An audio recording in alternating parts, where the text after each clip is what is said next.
Hello guys, so aralin natin yung chess. Ito yung chessboard.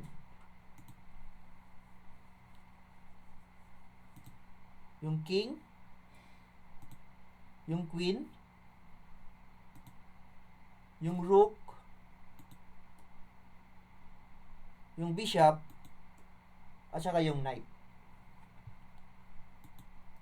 Itong knight, ang movement niya is dalawang vertical or horizontal, tapos isang ganyan, parang L. Yan, dalawa, isa. Or dalawa, isa. Dalawa, isa. Dalawa, isa. Dalawa, isa. Yan. Yan yung mga galawan. So, makikita nyo, yung squares na kaya niyang puntahan is isa, dalawa, tatlo, apat, lima, anim, pito, walo. So, yun yung galawan ng mga kabayo. So, magiging, yan, L. Talon. Yan. Talon. So, nakikita nyo, from white squared, tatalon siya dun sa black square. Yan. Talon siya. From black square naman, tatalon ulit siya sa white square. Yun yung galawan ng kabayo. So, ito,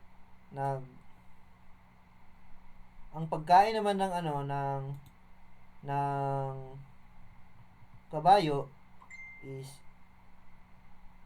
same pa rin. Pero kaya niyang mag-move ng kahit may harang sa kanyang harapan. Yan. May pawn dito, but still, ma-access pa rin niya yung E5 na square. Kahit meron siyang harang. Ito lang yung isang piece na sa chess na kaya niyang tatalon kahit merong harang sa kanyang daanan. So, ganito. Yan. Nag-move siya dito. So, kaya siyang kainin ng kabayo. Yun din yung kain niya. Sa position naman, balikan natin yung queen at saka king is dito sa E1 at saka D1. Yung rook dito sa H, dito sa dulo. Yung bishop dito sa tabi. Yung kabayo is nandito siya sa B1 at saka sa G1. Yan. So, malapit na nating makumpleto yung ating chessboard. Ang pieces sa ating chessboard. Ito, yung baliktarin natin.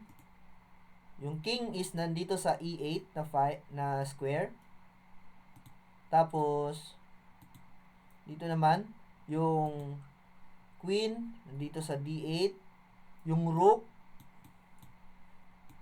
natin is nandito sa dulo.